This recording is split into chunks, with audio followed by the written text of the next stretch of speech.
Okay, the right front caliper, after a couple of weeks, maybe 3 weeks of use, locked up again on this Grand Am. Brand new caliper. And it looks like we're having a problem here. I'm suspicious now of the brake hose. Now, I had attempted to change out the brake hose right away with the initial job, and it was just seized up. Now I really don't have any choice. It's got to come out. That hose has to be acting as a one-way hose at times. It's since freed up. You know, it does turn again now. I can even do it with my hand. This brake was just smoking hot. Okay, so I really want to change out this brake hose, but I've run into a problem, which is fairly typical of this kind of work. The flare part of this and the steel hose are pretty much corroded together. And I've tried a number of things to try to break them loose, which occasionally you can have some success doing. Of course, a great deal of penetrant. I've tapped on this wrench, you know, with a hammer, just trying to jar it loose. And I'm just afraid if I put much more pressure on, all I'm going to do is twist the end of this right off and break it. So what we're trying to do now is carefully work off this 1/2-inch bracket bolt. And what I'm doing is I'm going back and forth, loosening and tightening, trying not to snap it off, because that's my biggest fear. And back and forth. What you don't want to do is put too much torque on it and snap it.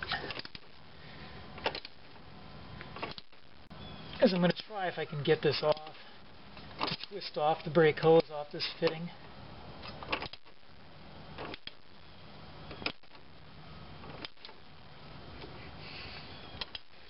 In which case then I might be able to turn a new one on without actually turning the flare part of the fitting on.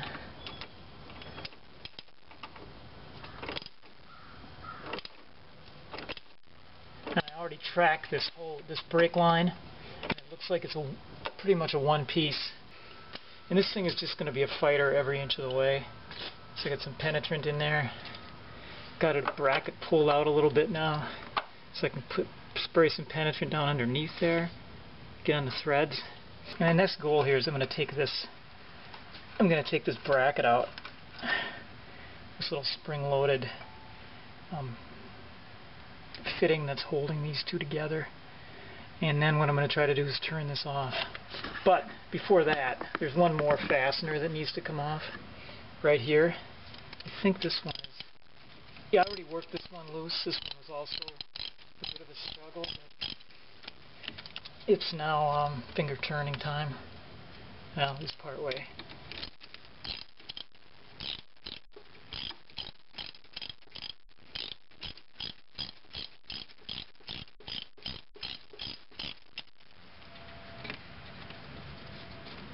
Make sure you label these. And again, though, I would replace this one as well. Not going to be very expensive. Foolish to put something like this back on. What that does now, we got our complete. And now what we're going to try to do is turn this off of the fitting.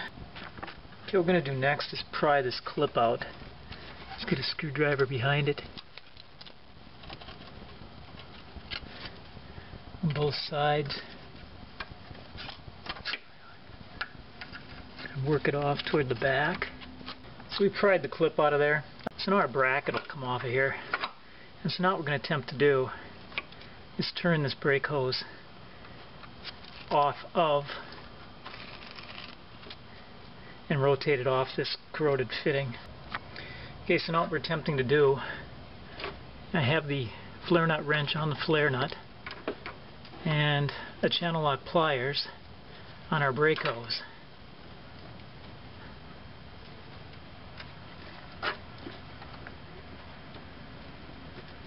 Trying to persuade it to come off.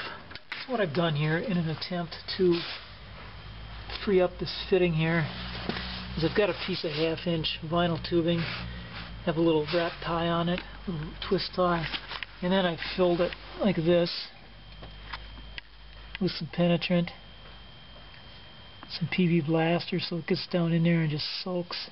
I put silicone around the bottom of this to seal it because it wasn't a perfect fit. So it's holding in there. You can kind of see the brown color of it. So I finally got this stubborn brake hose loose from the brake line. Okay, now of course the nut on the end of the brake hose, or brake line, is pretty much stuck. So what we're going to do is unwind this way.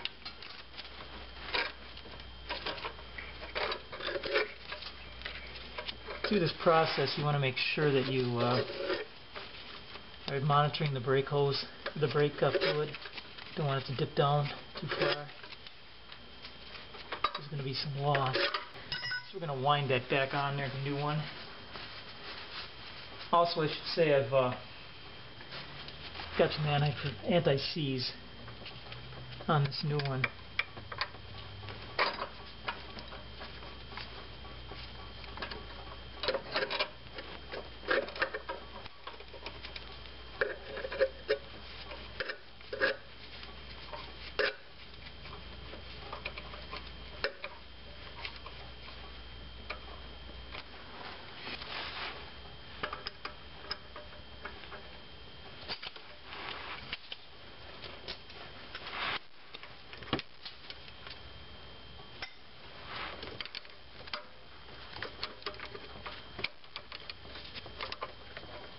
So you want to tighten this line up there. Okay, the kit will have come with 2 new washers, 2 of these new copper washers, so make sure you use those.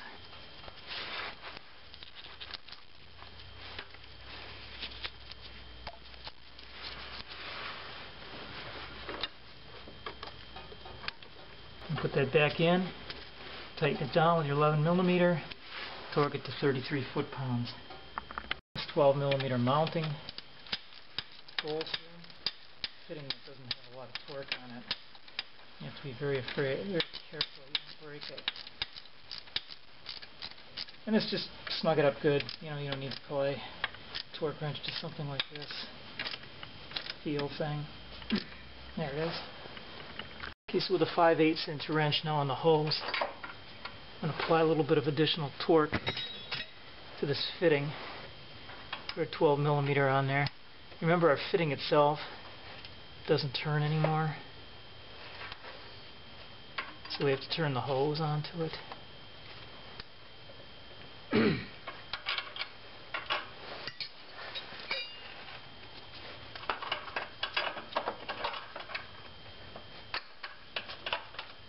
Okay, that's pretty good.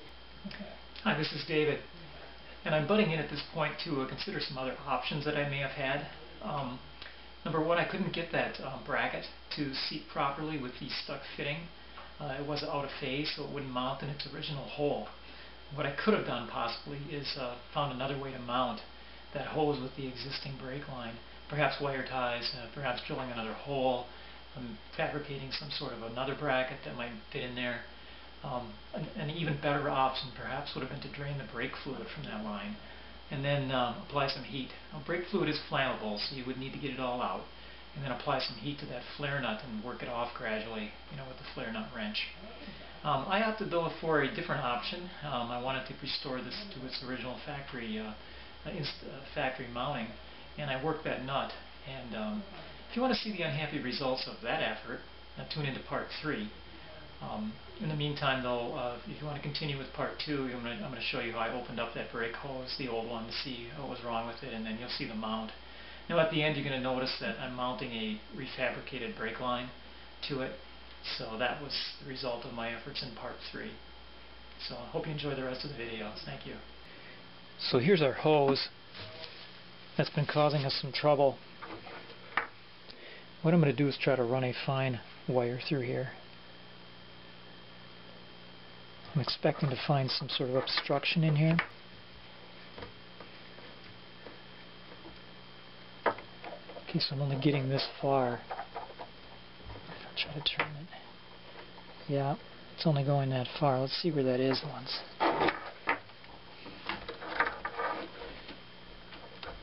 So we're basically right in the area where this bracket is crimped on. So what I'm going to do is cut it off with an angle grinder and have a look inside that hose at that point. Okay, we've cut this bracket off now. So now I'm going to cut this hose right about here.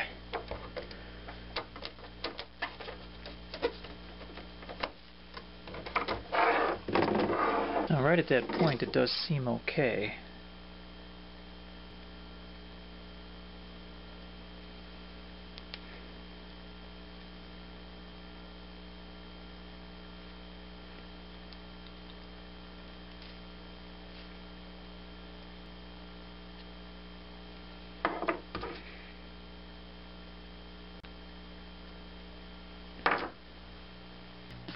So I was able to get the hose through once I removed this bracket, but looking at this bracket here, you can see a swelling here from the rusting that's been going on.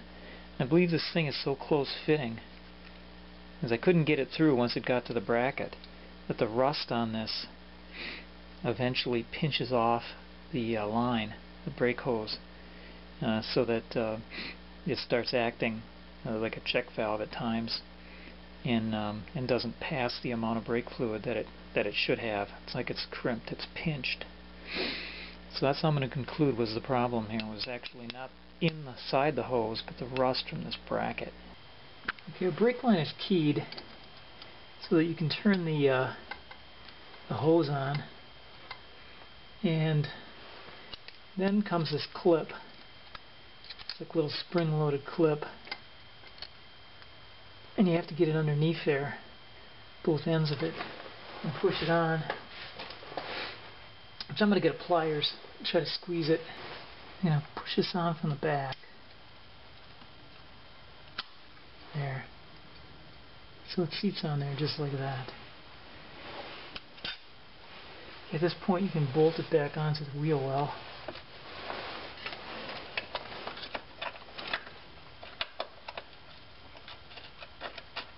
It's like a 12mm.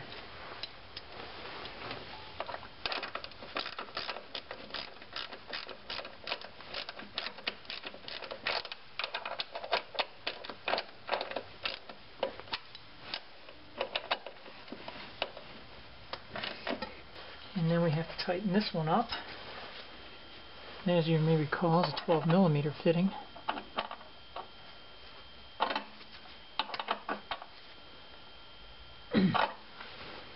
I just want to mention about the brake bleeding procedure on this vehicle with ABS brakes here, the ABS system. First of all, the fluid in the reservoir here went all the way down because I had to open that brake line up to do the line repair. And the procedure for bleeding these is pretty elaborate. Let's take a look at this Haynes manual here. Everything from here all the way down here, step by step, simply for doing a complete ABS system brake bleed. And I'm using the Haynes manual here. I'd highly recommend getting something like this, because I'm not going to show all these steps on here. It's just a little bit too much. And it's not complicated, it's just, a little bit time consuming, and if you want to do it right, that's the way to do it.